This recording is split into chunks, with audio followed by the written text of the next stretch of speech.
Profesor Zver, kateri bolniki so trenutno najbolj ogroženi za okužbo s COVID-19, če imamo v mislih hematološke bolnike? Tisti, ki se neodgovorno obnašajo. Najbolj pravilen odgovor, tako da je treba upoštevati vsa navodila, ne se družiti. Če se držiš sam doma, pa omejiš stike, potem je ta verjetnost najmanjša, tako da to je treba delati.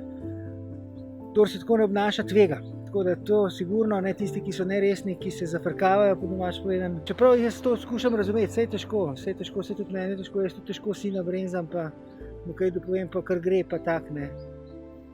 Ampak v glavnem je neresnost glavna, pa potem pa seveda tisti, ki so v postopku aktivnega zdravljenja. To so predvsem bolniki za presaditve krvotvornih matičnih celic, tisti, ki imajo reakcijo presadke proti gostitelju, ki jemljejo kortikosteroide, ki jemljejo zdravila za zaviranje imunskega sistema. Te, oziroma tisti, od katerih je od tega zdravljenja minilo 2-3 mesece do 6, ali pa nekateri pravijo tudi 12, ali pa še več. Tako da, dajmo biti resni. Kako je z bolniki, ki imajo kronične oblike bolezni in so obravnavani po metodi opazuj in čakaj? Bolniki, ki niso bili deležni imunosupresivnega zdravljenja oziroma kemoterapije oziroma našega zdravljenja, ki v celoti oslabi imunski sistem, je seveda ogroženost bistveno manjša. Je pa treba vedeti, da bolezen sama nekoliko zmanjša imunsko sposobnost, ampak čim se enkrat odločimo za watch and wait, pomeni, da neke večje ogroženosti ni. Tako da te bolniki so relativno varni. Koliko varni vam ne vem povedati, če vam zdaj hotel povedati nekaj odstotke, težko rečem, mislim pa, da nekaj dosti bolj ogroženi od tistih, ki tega nimajo. Drugače ne bi na watch and wait. Kaj pa nekdanji bolniki s krvnim rakom? Bolniki, ki so recimo po leto ali pa presaditev 2 leti po zdravljenju, pa ne prejemajo nobene naše terapije, mislim, da neke dodatne ogroženosti nimajo. Se pravi, je tveganje enako pri njih kot pri splošni populaciji? Več ali manj, ja. Kako se zaščititi pred ostalimi možnimi okužbami? Na enak način. Nekdo, ki je v teh skupinah, kot sem omenil prej, je seveda ogrožen z vsem vragom, kot se reče, z celim spektrom teh aktivnosti in pa okužbenih agensov in ukrepi so skozi isti. Če se res neodgovorno obnaša, si ponovadi res neodgovoren do vseh zadevščin v življenju, ne samo do ene, in tle isto. Tako da dajmo se obnašati tako, kot je prav. Cepljenje proti gripi je aktualno? Absolutno je aktualno. Cepi naj se vsak, ki ni v postopku aktivnega zdravljenja ali pa ki je v nekem aktivnem zdravljenju nizke intenzitete. Problem je, ker cepivo, vprašanje, če bo učinkovito, včasih cepimo tudi z 2 odmerkoma, ampak škode si ne naredimo. Jaz mislim, da tudi če nekomu to ne hasne, po domač povedano, ne bo imel zaradi tega zdravstvene škode. Neko korist, pa tudi če je tako majhna, pa morda ja. Ker v čem je problema, v čem je dobra stvar cepljenja, da je recimo okužba, ki gre potem, je takšna, da je manj intenzivna, intenziteta je manjša. Pa še ena stvar, po takim virusnim okužbam, potem ne malokrat posebej pri naših bolnikih gre naprej za bakterijsko okužbo, tako da tisto je lahko tudi vrag, telo je še plazmatično od virusne, pa se pa na to še to usede. Tako da to lahko preprečite. In dajte to storiti, če lahko. Kje naj se to cepljenje izvede? Tam, kjer je najbolj convenient, prikladno za bolnika. Zdaj, družinski zdravnik pa družinski zdravnik sta različna. Nekdo je dostopen, nekdo ni.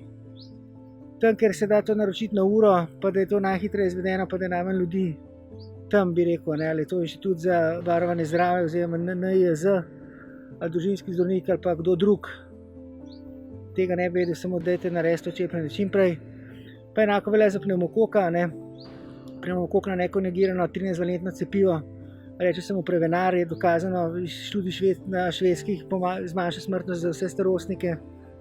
Mislim, da je od 55 leta naprej, tako da bom kmalu tudi kandidat za se cepiti. Škode ne naredi, poveča pa ne samo humoralno, ampak tudi celično imunost, tako da se da to nekako dobiti. In mislim, da je celo tako, saj na začetku bilo pred leti, nisem zdaj preveril, da če vam piše na izvidu specialista, da je cepljenje indicirano iz medicinske strani, da vam povrne zavarovalnica denar za cepivo, ki je takrat stalo na začetku okrog 60-65 evrov. Kakšna je trenutna situacija pri vas na hematološkem oddelku? Mi delamo svoje, tako kot vedno, mi smo tiho, pa delamo, vlečemo svoje poteze, ukrepe.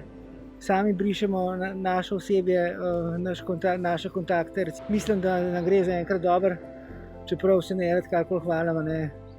danes recimo vsi reče sam pri sebi, dobro, še en teden smo zvozili, gremo naprej. In tako gremo iz dneva v dan. Kakšna bo situacija, ne vemo, se prilagajamo sproti, skupaj prediskutiramo, kako bomo šli. Odločitev na koncu je bolj ali manj moja, potem ko vse skupaj pretehtamo. Zaenkrat imamo kadra še dovolj, tako da lahko tudi tiste, ki imajo kontakte nizkega tveganja, puščamo doma. Ampak ko enkrat ne bo to mogoče, bomo mogli pa nekako vključiti nazaj.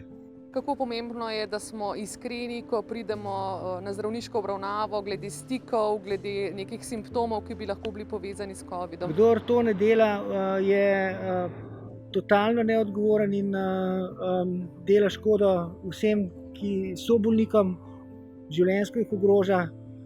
Zato je prav, da tak tudi kazensko odgovarja, ker tukaj ni heca, ker njegova svoboda se neha takrat, ko se začne moja, oziroma svoboda sočloveka, in noben nima pravice, da ogroža nekoga drugega zaradi nekih svojih ozkih interesov, da staro mamo ali pa mamo ali pa očeta nima kam dati in tako naprej. Tako da dajmo biti pošteni, dajmo se zavedati, to ni hec, ne gre za to, da prešparaš dan dopusta za polet, da se boš imel lušten, ampak gre za to, da prešparaš kakšno življenje ali ne. In tukaj je treba biti dosleden in tudi mi osebno, tako kot sem za kakšne druge stvari, bomo dosledno preganjali, če bo nekdo se pojavil, oziroma se je že to zgodilo in bomo tudi dali prijavo kazensko in vse, kar sodi zraven. Kaj veste, kako je na ostalih hematoloških oddelkih po državi? Problem je, da ostale hematologije v Sloveniji je to, da je po bolnicah en ali pa dva hematologa, nimajo nekje črednega vzorca, kot ga imamo mi, tako rečemo v prispodobi.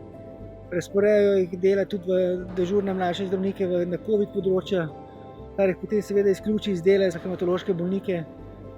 Kljub temu, da so zaščiteni, nikoli ne veš, imajo tveganje večje kot recimo pri nekom, ki v COVID področju ni delal, in to je problem. Podaljšajo se seveda čakalne dobe, podaljša se dostopnost do zdravnika. Probamo nuditi vsakmu pomoč, to tudi razumemo, tudi pokrijemo kolege iz perifernih bolnic in jih vedno bomo, dokler ne bomo sami na robu naših zmogljivosti oziroma jih presegli. Optimizem je pomemben. Vsaka slaba stvar se enkrat neha, da se tudi kaj naučiti.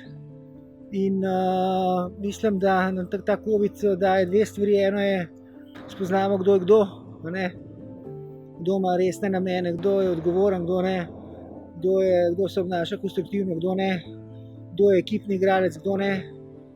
Hkrati pa verjetno to tudi priložnost, da se potem konsolidiramo, naredimo neke stvari, ki so prav, vidimo, kaj nam manjka, se popolnimo kadrovsko tam, kjer se mi nikoli nismo, se popolnimo z infrastrukturo tam, kjer se nikoli nismo. COVID je COVID, zahteva našo polno pozornost na maksimum, ampak na maksimum treba zdraviti tudi vse ostale krvne bolezni.